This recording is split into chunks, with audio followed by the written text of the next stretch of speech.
شام کے وقت جب چودھری مہتاب دین ہاتھی پر سوار ہو کر حسب معمول ہوا خوری کے لیے نکلے تو انہیں گاؤں کا ماحول کچھ پرایا پرایا سا لگا۔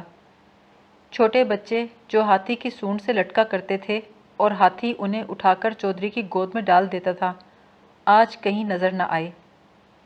وہ شریر لڑکیاں غائب تھیں جو راستہ روک کر چاندی کے کنگن اور سونے کی بالیوں کی فرمائش کرتی تھیں۔ آج کسی نے اس کے ساتھ ہلکا پھلکا مذاق نہ کیا۔ وہ سارا گاؤں گھوم آیا، کسی کوٹھے سے دعا کی آواز نہ آئی، او بابا صاحبہ کے وارث، اللہ تجھے سکھی رکھے۔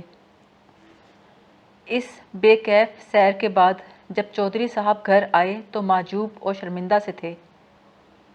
سردار نونہال سنگھ نے شراب کی بوتل کھول کر سامنے رکھ دی۔ 2-3 پیگ پی کر چودھری صاحب پھر چہک اٹھے۔ چمکور کی سنسان گلیاں جادو کے زور سے پھر آباد ہو گئیں۔ خاموش کوٹھوں پر خوبصورت پریوں کے جھرمٹ ناچنے لگے اور آسمان پر کوسے قزا چھا گئی۔ راجہ بھوپ سنگھ نے خوش ہو کر چودھری مہتاب دین کو اپنے ہاتھ سے کئی خط لکھ کر دیے۔ کچھ پروانے کلکتہ میں بڑے بڑے انگریزوں کے نام تھے، جن میں چودھری صاحب کو حکومت انگلیشیا کا وفا شعار اور معاون دولت برطانیہ کے خطابات سے نوازا گیا تھا، اور بڑے وثوق سے تصدیق کی گئی تھی کہ راجہ بھوپ سنگھ کے بعد ستلج کے اس پار انگریزوں کا سب سے بڑا بہی خواہ چودھری مہتاب دین ہے۔ راجہ بھوپ سنگھ کی دوسری سند مہاراجہ رنجیت سنگھ کے دربار کے نام تھی۔ اس میں چودھری مہتاب کو سکھ پنتھ کی آنکھ کا تارا اور خالصہ حکومت کا راج دلارا ثابت کرنے کے لیے یہ سرٹیفکیٹ دیا تھا کہ ستلج کے اس پار راجہ بھوپ سنگھ لاہور دربار کی تلوار اور چودھری مہتاب دین مہاراج ادھیراج کی ڈھال ہے۔ چودھری مہتاب دین نے ان نایاب پروانوں کے لیے ریشم کی تھیلیاں سلوائیں۔ دن میں کئی بار وہ ان تھیلیوں کو بٹیروں کی طرح ہاتھ میں لے کر کبھی سہلاتے کبھی مٹھی میں لیتے۔ ان تھیلیوں کو بڑے اہتمام سے کھولتے، ان خطوں کو ادب و احترام سے سر آنکھوں سے لگاتے اور جھوم جھوم کر پڑھتے۔ بادامی کاغذ کے یہ پرزے چودھری صاحب کے ذہن میں جل پریوں کی طرح ناچتے، ان کا ایک ایک حرف الہامی پھوار کی طرح ان کی روح پر برستا۔ لاہور اور کلکتہ کے شاہی درباروں کا تصور ان کے دل و دماغ میں پھلجھڑیاں سی چھوڑتا۔ خیالوں کی اس گل و گلزار میں چمکور کی بستی انہیں بڑی ذلیل اور بے معنی نظر آتی۔ یہاں کے لوگ طوطا چشم تھے جو چودھری مہتاب دین سے کنی کترا کر گزر جاتے تھے۔ انہوں نے کسی کو قتل نہ کیا تھا، کسی کے ہاں ڈاکہ نہ ڈالا تھا، کسی عورت کی آبرو نہ لوٹی تھی۔ اس کے برعکس وہ تو لوگوں کی مدد کیا کرتے تھے۔ انہوں نے تو اس گاؤں کو سر بلند کر دیا تھا۔ ان کے طفیل آج دور دور تک چمکور کا ڈنکا بج رہا تھا، لیکن یہاں کے کمینے لوگ اپنی عظمت کے احساس سے بے بہرہ تھے۔ روز بروز مغائرت کی ایک دیوار چودھری صاحب کے گرد اٹھتی گئی۔ رفتہ رفتہ وہ ایک کوڑی کی طرح سب سے کٹ کر الگ تھلگ پڑے رہ گئے۔ صبح کی سیر بند ہو گئی، شام کو ہاتھی کی سواری موقوف ہو گئی۔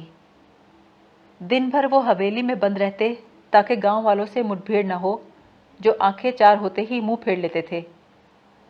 ماحول کی اس پاگل کر دینے والی بیگانگی سے گھبرا کر چودھری مہتاب دین نے رخت سفر باندھا۔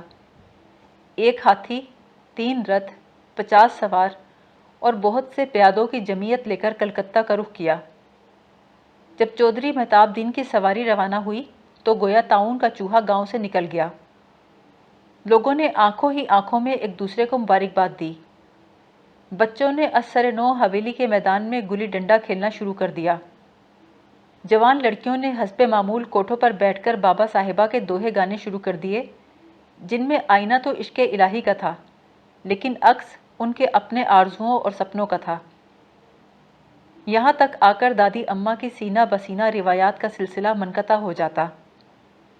چودھری مہتاب دین کہاں گئے، ان کا انجام کیا ہوا، دادی اماں وثوق سے نہیں بتا سکتی تھیں۔ ایک افواہ یہ تھی کہ کلکتہ کی راہ میں کوسی ندی کے کنارے ان کی ملاقات ایک مجذوب سائی ریتا شاہ سے ہو گئی، جو ریت کی مٹھیاں بھر بھر کر منہ میں ڈالتے اور باداموں کی طرح چباتے تھے۔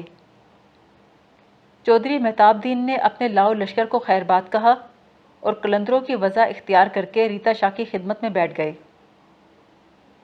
دوسری خبر یہ تھی کہ بنارس میں ایک برہمنی پر 1000 جان سے عاشق ہو گئے، جو گنگا میں اشنان کے بعد سورج دیوتا کو جل چڑھا رہی تھی۔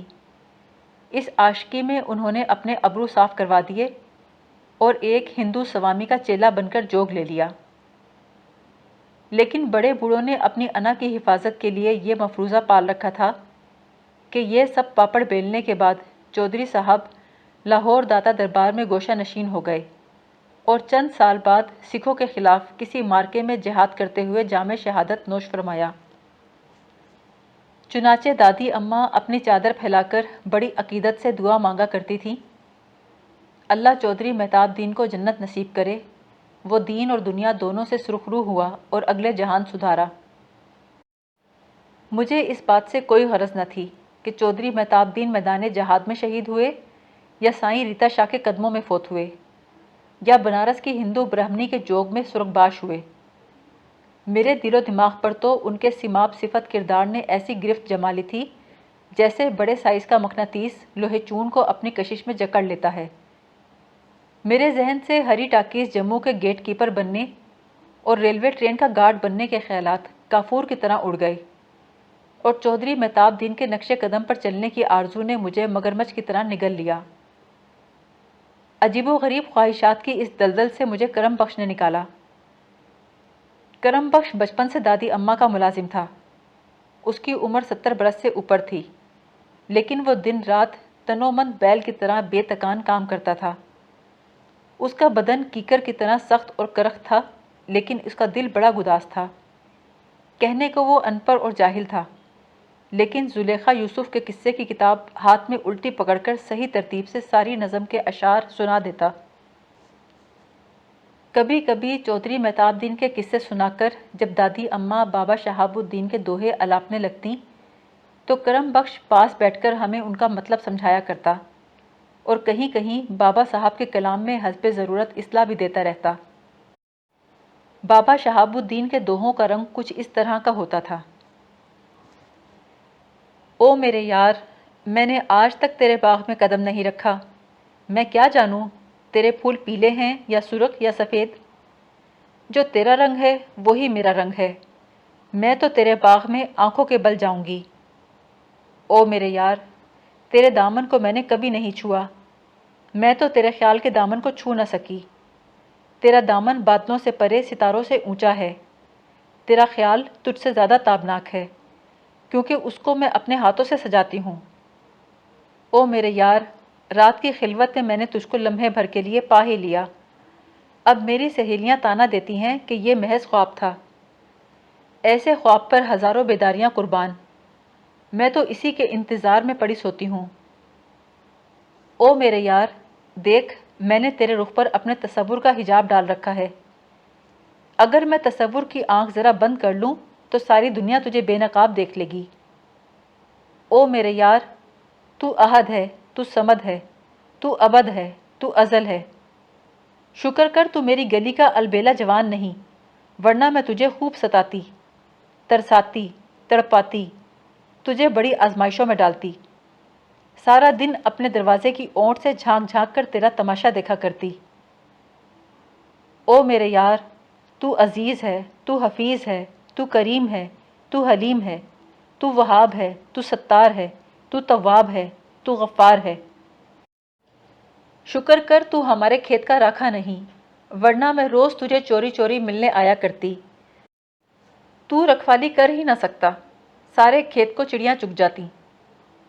او میرے یار، تو معبود ہے، تو مسجود ہے، تو مقصود ہے، تو موجود ہے، شکر کر تو میں نہیں، ورنہ نہ جانے تیرا کیا حال ہوتا۔